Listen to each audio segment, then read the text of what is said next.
Have you ever wondered what happens when an unstoppable force meets an immovable object? In the spring of 1241, that's exactly what happened in Eastern Europe. The unstoppable force was the Mongol Empire, the largest land empire in history, sweeping across Asia and into Europe with terrifying speed. The immovable object.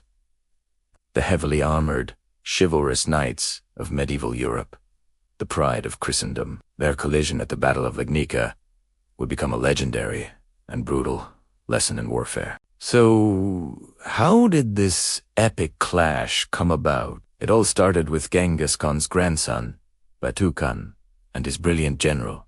After conquering the Rus principalities, their eyes were set on the heart of Europe. Their plan was a classic Mongol pincer movement. The main force, led by Batua, would invade Hungary, while a smaller, but still formidable, army under Badar and Khadan would create a massive diversion in Poland.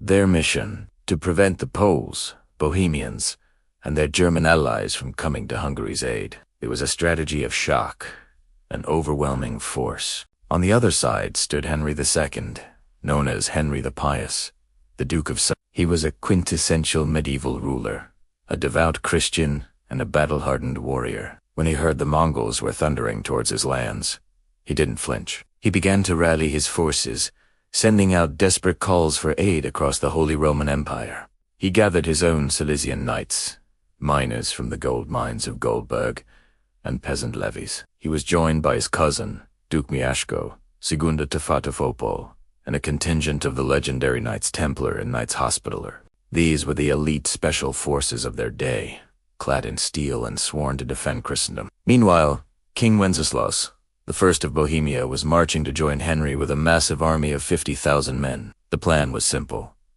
Link up their forces, create an allied army that could overwhelm the Mongol invaders, and push them back east.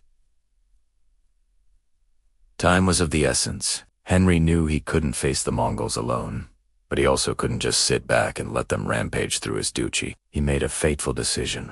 Instead of waiting for Wenceslaus, who was only a day or two away, Henry decided to meet the Mongols head-on, near the town of Legnica, in what is now modern-day Poland. Why?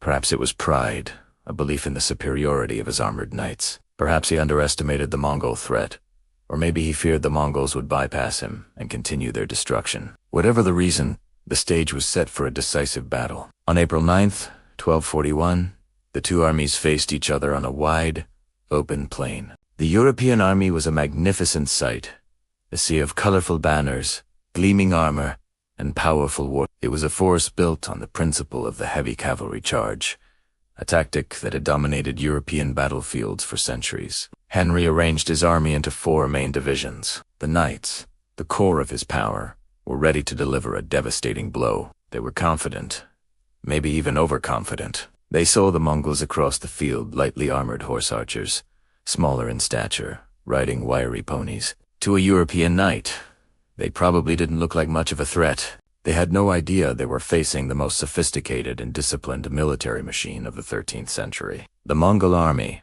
commanded by General Orda Khan, was a completely different beast. It wasn't about heavy armor or brute force. It was about speed, discipline, and tactical brilliance. Their primary weapon was the composite bow, which they could fire with deadly accuracy from horseback. Their entire doctrine was based on mobility, feigned retreats, ensiedclements, and psychological warfare. They were masters of deception. They looked like a disorganized horde, but every movement was calculated and part of a larger, deadly plan. The battle began. The first division of the European coalition, led by the Duke of Opole, charged forward. This was it. The moment of truth. Heavy knights thundering across the field, lances leveled, ready to smash through the Mongol lines. And at first, it seemed to work. They crashed into the Mongol vanguard, and the Mongols appeared to break and run. A cheer must have gone up from the European lines. They were winning. The enemy was fleeing. The knights pursued, eager to finish them off. But this was a trap.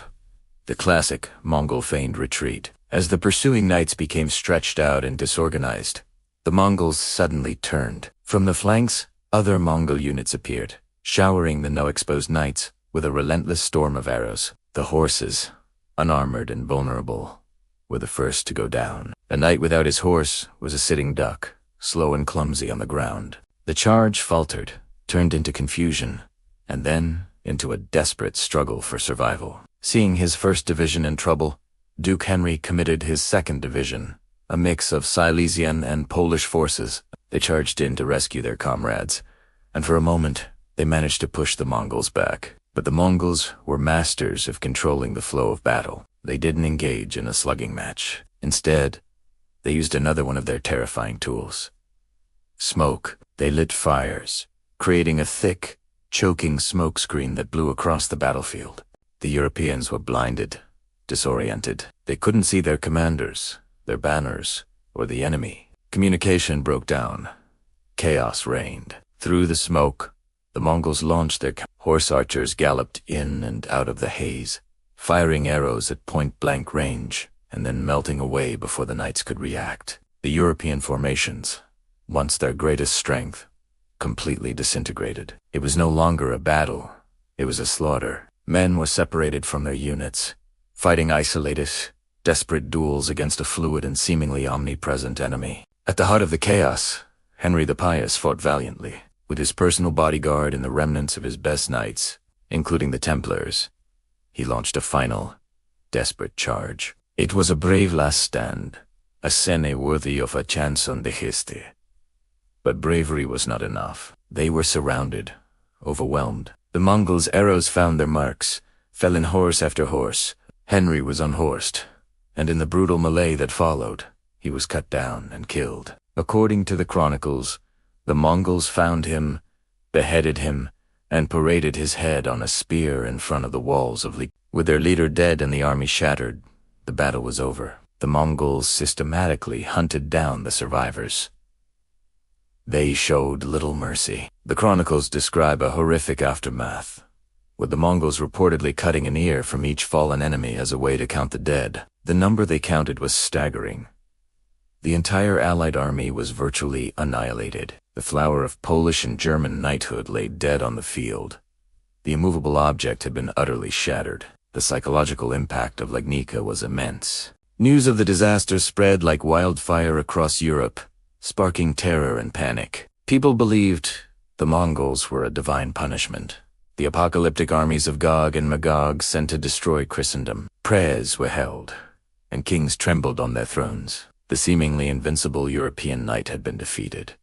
Not just defeated, but crushed by a foreign invader with tactics they simply couldn't comprehend. But then, something strange happened. Just as Europe braced for the final Mongol onslaught, they stopped.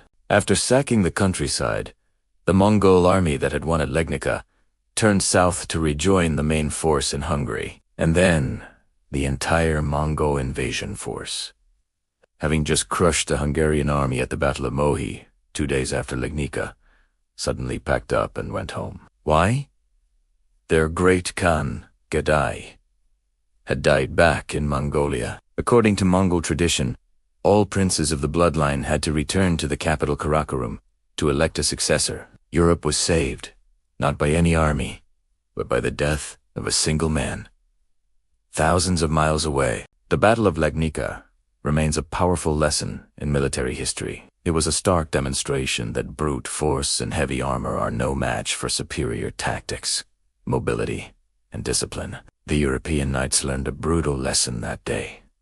Their way of war was not the only way, and it certainly wasn't always the best. The Mongols, on the other hand, proved they were the undisputed masters of 13th century warfare. Their invasion left a deep and lasting scar on the memory of Europe, a terrifying what-if of history. What if Gadai Khan hadn't died? Would we all be speaking a dialect of Mongolian today? It's impossible to know, but the echo of Mongol hooves on the plains of Poland serves as a chilling reminder of how close they came. Thank you so much for watching. If you found this clash of civilizations as fascinating as I do, be sure to hit that like button and subscribe for more deep dives into history's most epic battles. Let me know in the comments, what do you think saved Europe? Was it luck?